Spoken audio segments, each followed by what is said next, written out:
Philip Burnell stars in the heartwarming holiday special, The Breasts of a Man. You take the bubbles and shut them up your ass. How about that? Skip it up and that up! If you don't understand the power of birds, I don't know what to tell you. Put a bird up my ass, then put a bird up your dad's ass, then tell your uncle to put a bird up his own ass, then tell your grandpa, "Hey, what are you doing there?" Tell your grandpa to put a bird in his ass. And why am I telling everyone to put birds in their ass? Because I'm also on Twitch. Put a bird in your ass and come see me live stream on Twitch. We have a lot of fun. I interview some people.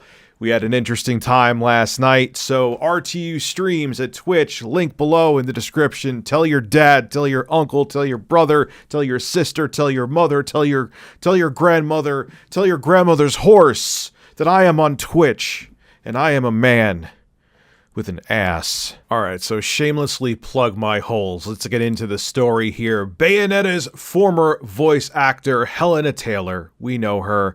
We're curious about her. We're wondering what the hell was going through her head. Initially, she came out and had very damning videos talking about how Platinum Games was essentially trying to screw her over financially. And there was a whole big movement that initially started where people were going to boycott Bayonetta. I even said I wasn't going to buy it. I was a little naive, but in my defense, I thought there's no way she could be lying about this. This is a career-ending thing to do. She wouldn't make it up, would she? Yes, she would. Again, now I have another reason to be pessimistic about humanity, more so than I already am. So after she came out with those multiple videos on Twitter, Jason Schreier, who now works for Bloomberg, one of my favorite journalists, looked into the whole situation. And I'm going to read you his tweets on Twitter that summarize it pretty well. She wasn't just offered $4,000. That was, at best, her stretching the truth. And let's just keep it real, a complete lie. This is what Jason Schreier said. Last week, Bayonetta's former voice actor called for fans to boycott the new game, saying she was offered just $4,000 to work on it. Her Twitter videos went viral and stoked a debate over voice actor wages, but the full story is much more complicated. Platinum offered Hellena Taylor between $3K and $4K per session for at least 5 sessions, according to 2 people familiar with the deal and documentation viewed by Bloomberg. In response, the people said Taylor asked for a 6-figure fee and residuals. Negotiations fell apart. Taylor denies this account. In an email to Bloomberg, she called that version of events an absolute lie and said that Platinum is trying to save their ass in the game. Taylor's videos have received more than 9.5 million views on Twitter and led to a deluge of calls from fans and pundits to boycott Bayonetta 3. But accounts and evidence reviewed by Bloomberg make it clear that those videos were not the whole story. Now, we know the new voice actress Jennifer Hale received a lot of flack because of those videos. She even got harassed. I'm not going into the whole story. I've talked about it in other YouTube videos, but that's the cliff notes of what happened. And again, her videos were misleading at best and straight up lies at worst. You choose which one you want to say about Hellena Taylor. Now, I know I'm regurgitating a bunch of tweets and stuff I mentioned in other videos, but I'm doing it so people understand the full context of what happened. And I'm not going over everything. I'm giving the Cliff Notes version, but I'm also going to read Hellena Taylor's tweets. She posted this thread beginning on October 24th. And it's also pretty interesting. It has come to my attention that some people are calling me a liar and a gold digger. I feel the need to defend myself and my reputation in the industry. As I posted on part 3 of my video thread, I explained that their first offer was too low. That offer was $10,000 total. Remember, this is a $450 million franchise, which is debatable. She continues, not counting merchandise. I then wrote in Japanese to Hideki Kamiya asking for what I was worth. I thought that as a creative he would understand. He replied saying how much he valued my contribution to the game and how much the fans wanted me to voice the game. I was then offered $5,000. She wrote 50,000. I think she meant 5,000. Everyone seems to be saying 5,000 too. So I declined to voice the game. I then heard nothing from them for 11 months. They then offered me a flat fee to voice some lines for $4,000. Yeah, Helena, I watched your videos a billion times.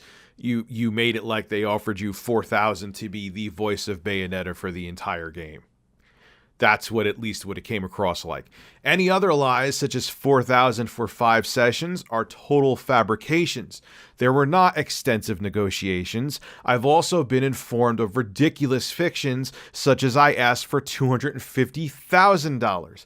I am a team player. I was just asking for a fair living wage in line with the value that I bring to this game. I could not talk about the game because of NDAs, but I happily answered fans' letters, emails, signed posters, recorded voice messages for weddings and birthdays. I kept up interest in the game during the long periods of radio silence from Platinum. Now she's making herself, oh man, this is such a typical playbook. Now she's making herself like the hero and the victim. Watch.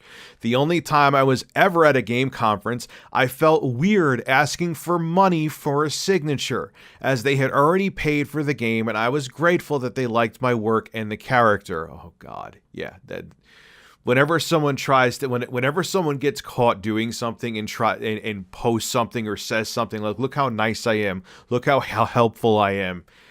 To me, that is more of a sign of guilt, because they're like, okay, I may have screwed up here, but look at this nice thing I did. Jesus Christ. Let me continue. So she says, so I donated 100% of signing fees to charity. She continues on, making herself sound very nice.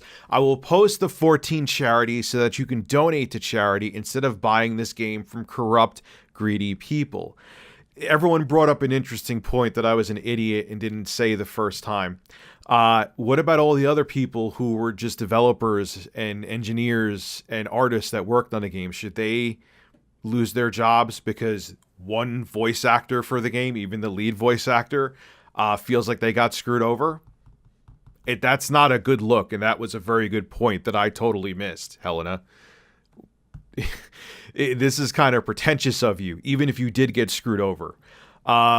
Anyway, there are people who are attempting to throw shade and discredit what I say. The industry is powerful. They have powerful journalists too, saying that everyone who is finding this information, Jason Schreier, Bloomberg, all the other journalists looking into this, they're lying because they're controlled by big corporations, which in some cases that does happen, but Helena, I highly doubt that's happening over a goddamn sequel to a popular video game franchise, okay? I don't think that's the case. I just don't understand her thinking here. So, again, the reason why I was more naive with this than usual is because I was like, she has to be truthful. She has to be telling the truth because this is career ending. She is breaking NDAs. Her bad-mouthing someone like Platinum, that's going to get her blacklisted across the entire gaming industry and beyond that, even like commercial work. She's going to be her voice acting career is probably done. So when she put up those videos, I'm like, I mean, if you're going to drop a nuke like this, you have to be telling the truth, right? Right? Apparently not. Apparently, from what it seems like, unless something else comes out, and this story is fluid, so it may, it just seems like she didn't get the bag that she wanted, the size bag she wanted, meaning the money that she wanted, and she was pissed off and she wants to spite them and take away sales of the game. I could believe that too. I've met many vindictive people in this industry who would just try to hurt someone else's credibility or a company's credibility because they didn't get their way. So let's see where all the chips fall. But right now, Helena, your reputation looks pretty much shot unless something huge happens that kind of exonerates you. But right now, things are not looking good. This is Rich of Review Tech USA signing out. Have a good one.